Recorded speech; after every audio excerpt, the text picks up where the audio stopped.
Hi friends, আমি বর্ণালী রকমারি রান্না চ্যানেলে আপনাদের স্বাগত। আজ আপনাদের সাথে শেয়ার করব আমাদের সকলের পছন্দের চিকেন পকোড়ার রেসিপি। বানানো ভীষণই সহজ আর খেতে দারুণ সুস্বাদু। এর আগে আমি আপনাদের সাথে বিভিন্ন পকোড়ার রেসিপি শেয়ার করেছি, তবে চিকেন পকোড়ার স্বাদ অন্য সমস্ত পকোড়ার তুলনায় সত্যিই অসাধারণ।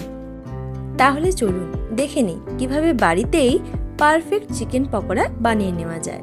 চিকেন পকোড়া বানানোর জন্য এখানে আমি নিয়ে নিয়েছি 250 গ্রাম বোনলেস চিকেন। চিকেনটাকে খুব ভালো করে ধুয়ে নিয়েছি। এখন দিয়ে দিচ্ছি এর মধ্যে 2 টেবিল স্পুন ভিনিগার। ভালোভাবে মাখিয়ে নিচ্ছি।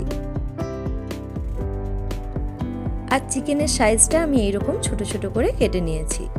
এবার এটা ঢেকে রেখে দিচ্ছি 15 মিনিটের জন্য। 15 মিনিট পর একটা অন্য পাত্রে চিকেনটাকে ভালো করে এইভাবে হাতের সাহায্যে একটু চেপে চেপে তুলে নিচ্ছি। আর এই এক্সট্রা ভিনিগারটা বাদ দিয়ে দেব। এবার দিয়ে দিচ্ছি এর মধ্যে 1 টেবিল স্পুন পেঁয়াজের পেস্ট, দিচ্ছি 1 টেবিল স্পুন আদা রসুনের পেস্ট, দিয়ে দিচ্ছি স্বাদ মতো লবণ, দিচ্ছি 1/2 টিস্পুন লঙ্কার গুঁড়ো, দিচ্ছি 1/2 টিস্পুন গোলমরিচের গুঁড়ো। এবার দিয়ে দিচ্ছি এর মধ্যে 1 টিস্পুন টমেটো সস, দিচ্ছি 1 টিস্পুন চিলি সস, দিয়ে দিচ্ছি 1 টিস্পুন সোয়া সস আর একটা ডিম। এবারে সবকিছু হাতের সাহায্যে ভালো করে মেখে নিচ্ছি।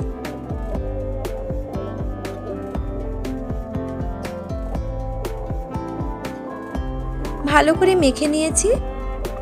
এবার দিয়ে দিচ্ছি এর মধ্যে কর্নফ্লাওয়ার। প্রথমে 4 টেবিল স্পুন দিচ্ছি, পরে প্রয়োজন হলে আরও একটু অ্যাড করব। চিকেন পকোড়া কর্নফ্লাওয়ার আর ডিম দিয়ে বানালে দারুণ মুচমুচে হয়।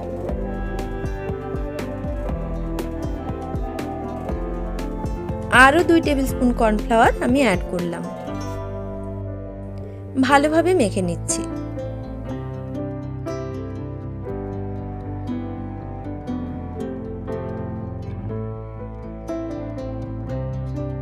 খুব ভালো করে মেখে নিয়েছি। এবার পকোড়া ভেজে নেব। সেই জন্য কড়াইতে রিফাইন্ড অয়েল ভালো মতো গরম করে নিয়েছি। এবার এক এক করে পকোড়াগুলো সাবধানে দিয়ে দিচ্ছি।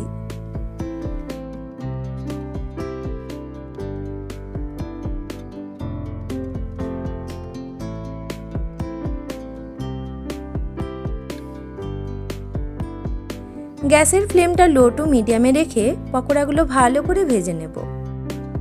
কিছুক্ষণ পর পকোড়াগুলো একবার উল্টে দিচ্ছি।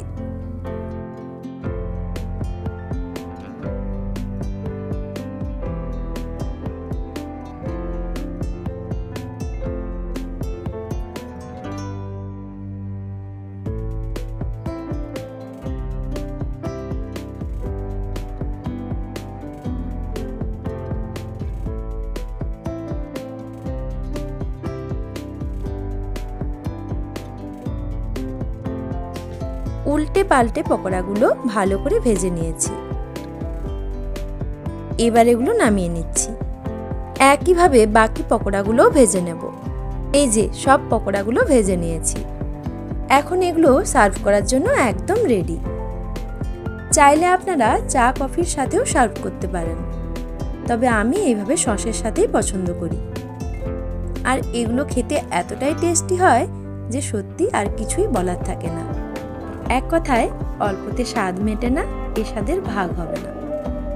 তাহলে দেখলেন তো কত সহজেই বাড়িতে কত অল্প সময়ে দারুণ মুচমুচে চিকেন পকোড়া বানিয়ে নেওয়া যায়। রেসিপিটা ভালো লাগলে আপনারাও বাড়িতে এইভাবে বানিয়ে দেখবেন, খেতে সত্যিই খুব সুন্দর লাগে।